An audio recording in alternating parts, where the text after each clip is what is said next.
सप्तम स्टूडियो विक्रमन से एगो लाइव गाना गावे की कोशिश करतानी। तबला तथा बिंजू पे लो भैया और शंकर भैया आई एगो प्रयास लोकगीत के।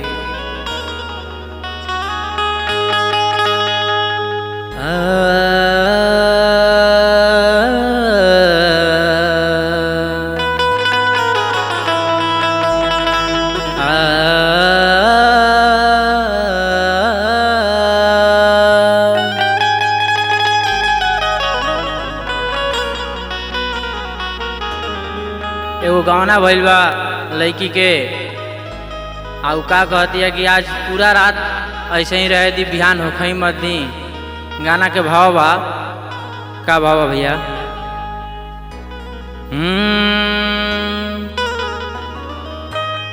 कि आज हो पहिला मिलनवा,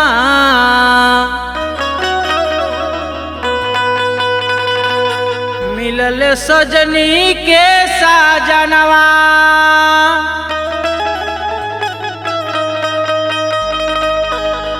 कि हमारे अंगे अंगुलाब नियन खिलल बाबा दनवा। कहते राजा जी हम मनाओ तो नहीं कि आज बिहाने मत होगा। कह दिया कि सुनी सुनी भगवान जन बिहान होख दी, कि सुनी सुनी भगवान जन बिहान होख दी, कि आज राजा जी के कोरवे में जवान होख दी।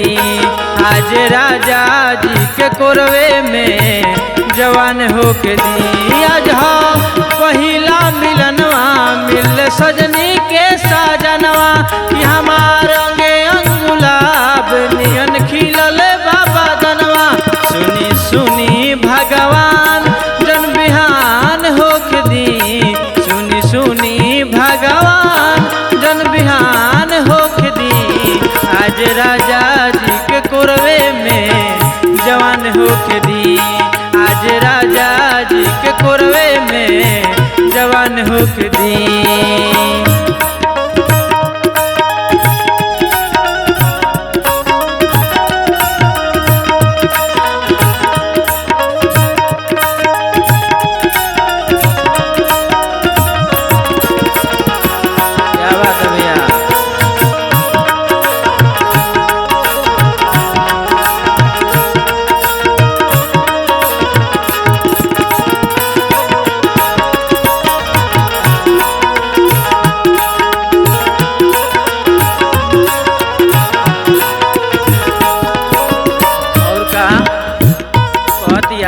इमेजिंग कर दिया लगी, क्या कह दिया? हाँ, राजा जी के होठावा में होठ जदी सटी,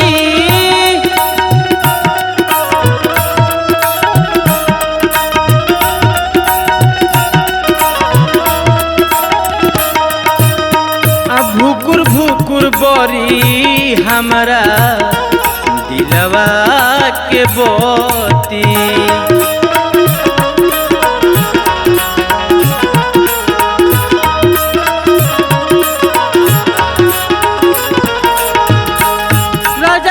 होठावा में होठ जदी सटी, भुकुर भुकुर बरी हमरा दिलवा के बोती।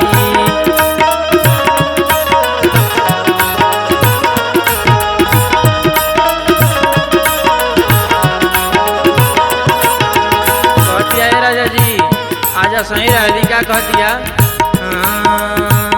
कि रात भर लभ के दरियावे में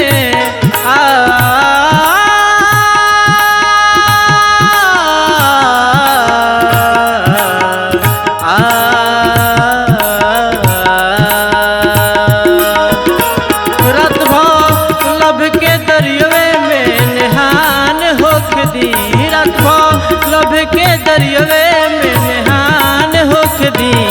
आज राजा जी के कोरवे में जवान होख दी, आज राजा जी के कोरवे में जवान होके दी।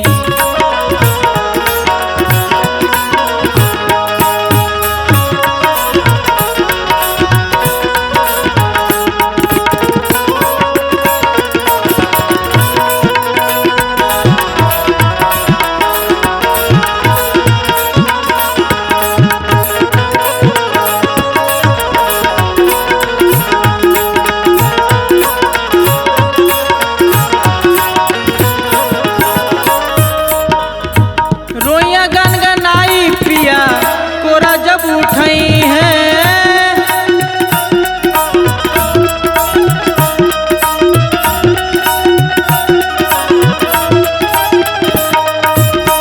अल्ललन भोजपुरी हमार जियरा जुड़ई है।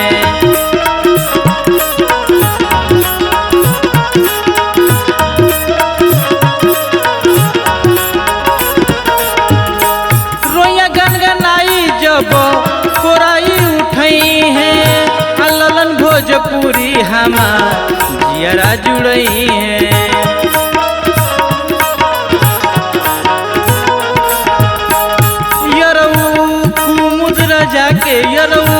कुमुद राजा के परेशान होक दी।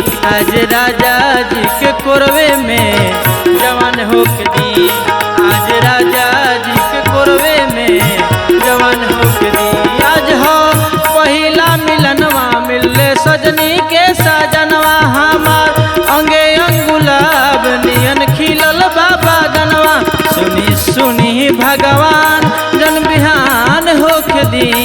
सुनी सुनी भगवान जन बिहान होक दी। आज राजा जी के कोरवे में जवान होक दी। आज राजा जी के कोरवे